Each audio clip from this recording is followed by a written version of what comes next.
Hello, I'm Simon Whistler, you're watching TopTenzNet, and in the video today we're going to be looking at the top 10 musicians who have failed acting careers.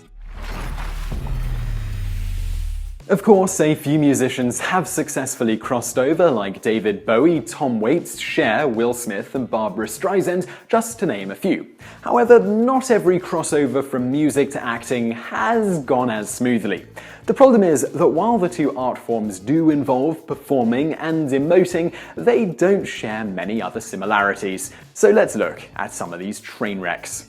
The top 10 musicians with failed acting careers. Number 10. Beyonce. Beyonce Knowles basically has two types of acting roles, those where she mostly sings and others where she has to act. One role definitely works better than the other. For example, she is passable in musicals where she plays in supporting roles like The Fighting Temptations, Cadillac Records and Dreamgirls, but any of her movies where she has to do anything beyond sing are pretty bad. For example, Beyonce's acting was clunky in the worst Austin Powers movie. She also starred in the critically panned Obsessed, where she was nominated for a Golden Raspberry for Worst Actress. She lost to Sandra Bullock in All About Steve. If Beyoncé sticks to singing roles, she may be able to skate on her charm and charisma. Just don't expect to see her accepting an Oscar for acting anytime soon. Number 9. Vanilla Ice. Born Robert Van Winkle, Vanilla Ice was launched to pop stardom in 1990 after his single Ice Ice Baby put his album on the top of the charts for 16 weeks. To capitalize on his popularity, merchandise was mass-produced and Vanilla Ice even had a musical cameo in the 1991 hit movie Teenage Mutant Ninja Turtles 2: The Secret of the Ooze. Thinking that Vanilla Ice could go from a musical cameo with no speaking lines to lead actor in a film, the movie Cool as Ice was developed as a vehicle for the rapper. In Cool as Ice, which is based on Marlon Brando's film Wild at Heart, Vanilla Ice played a motorcycle-driving rapper who falls for a smart honor student in a small town. It was a horribly bland idea and it bombed at the box office, making only $1.1 million on a $6 million budget. For his horrendous performance, Vanilla Ice won a Golden Raspberry for Worst Actor, and Cool as Ice won for Worst Movie. Since the disastrous debut, Vanilla Ice has had cameos in other films and starred in an ultra-low-budget parody of The Matrix, but thankfully, he never again starred in a film from a major studio. Currently, Vanilla Ice is a star of a reality TV show where he flips houses. Number 8. Kelly Clarkson. The first season of American Idol was a cultural phenomenon, especially amongst 18 to 45-year-olds. Seeing that money could be made from exploiting this, the people at Fox thought it would be a good idea to cast the winner and semi-finalist of their reality show singing competition in a feature-length film. Because why not? Everyone knows that reality stars and singers must be able to act.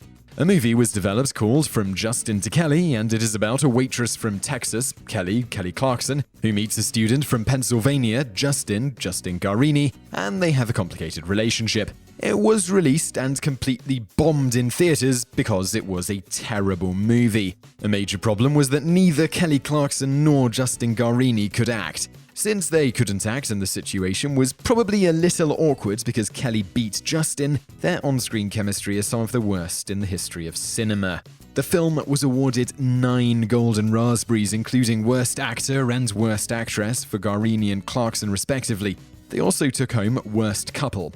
A year later, on the 25th anniversary of the Golden Raspberry, From Justin to Kelly was named the worst musical of our first 25 years. It is also considered one of the worst movies of all time by many critics. Thankfully, Clarkson and Garini haven't been given leads in any movies since their disastrous big screen debut. Number 7. Mick Jagger. Throughout the years, Rolling Stones frontman Mick Jagger has dabbled in a little bit of acting.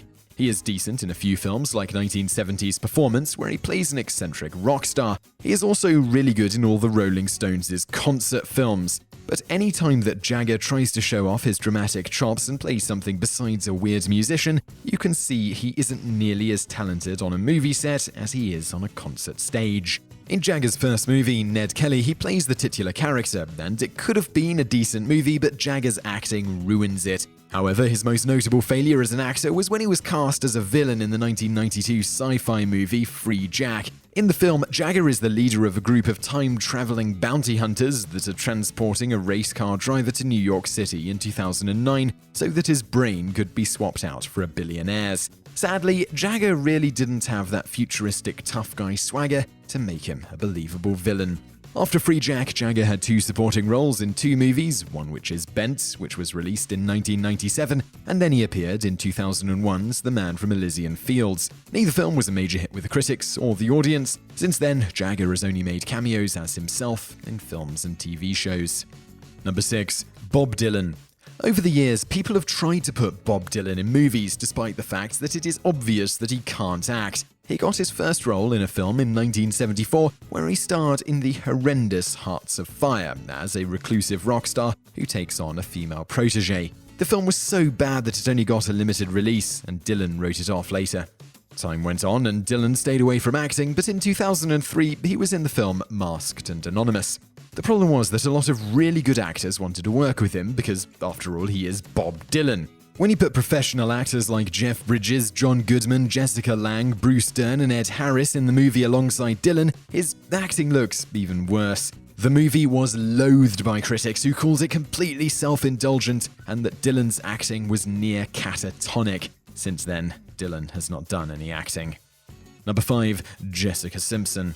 Releasing her debut album in 1999, Jessica Simpson was originally marketed as a cleaner version of Britney Spears and Christina Aguilera. After 2 popular but ultimately forgettable albums, Simpson married Nick Lachey from 98 Degrees, and they starred in one of the earliest reality shows, Newlyweds Nick and Jessica.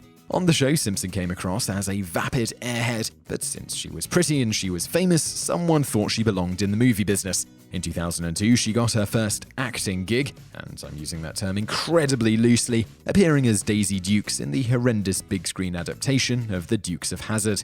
For the film, it appears that all Simpson did to get into character was put on a pair of short shorts. Amazingly, this would be her most famous role and the standard for which other roles would be compared to, because her movies only got worse from there. Simpson went on to co-star in the atrocious Employee of the Month with Dane Cook. Apparently, Cook said that one time while on set for the film, Simpson asked him if they were shooting a movie. After that bomb, she went on to star in the almost direct-to-video movie Blonde Ambition. It played in 8 theaters. She had a cameo as herself in a notoriously awful Mike Myers film, The Love Guru, and she appeared on Entourage as herself in 2010. Since then, she has mercifully stopped acting. Number 4. Britney Spears.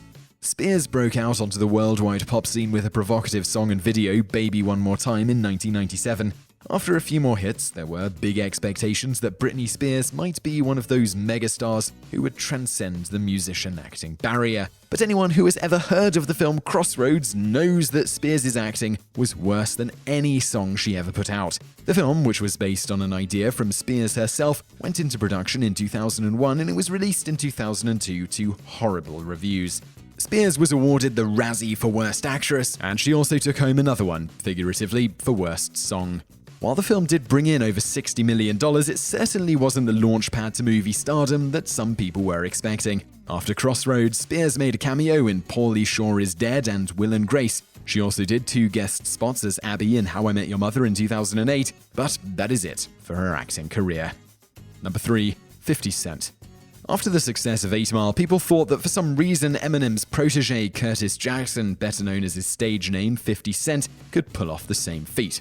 The problem was that the only things that 50 Cent and Eminem have in common is that they are both rappers with interesting life stories. Nevertheless, in 2005, a film based on the life of 50 Cent, Get Rich or Die Tryin', which was directed by Academy Award-winning Jim Sheridan, was released to a chorus of bad reviews. What's interesting is that Samuel L. Jackson, who is famous for being in so many movies, turned down a role in Get Rich or Die Tryin' because he didn't want to work with such an inexperienced actor, and he spoke publicly about turning down the role. He condemned the idea that because someone is successful in one art, that they are automatically good at another one. He hated the idea of putting his name behind the notion and didn't even read the script for Get Rich or Die Trying. Despite the setbacks of not being able to act, 50 Cent has had more than his fair share of acting gigs. The problem is that almost every movie he's in is terrible, and he's usually one of the reasons they are so bad. On Rotten Tomatoes, only 2 of the movies that he's appeared in are considered fresh. The 2 films that weren't completely panned by critics are Spy, where he makes a cameo as himself, and he plays a very minor character in the John Cusack and Nicolas Cage serial killer movie Frozen Ground, and Frozen Ground is fresh, but only by 1%. Number 2. Prince. Ask anyone who's seen the 1984 Prince vehicle, Purple Rain, what they think of it, and they will tell you the same thing. The music is great, but the rest of it, not so much. Prince Roger Nelson, who usually just goes by Prince, plays a character called The Kid that is essentially just a fictionalized version of Prince. The Kid is trying to escape his horrible home life through the music he plays as the frontman of a band called The Revolution. As mentioned earlier, the music is great, and it is the 6th best-selling soundtrack of all time, but the rest of the movie feels like a really long music video because Prince's acting is so bad.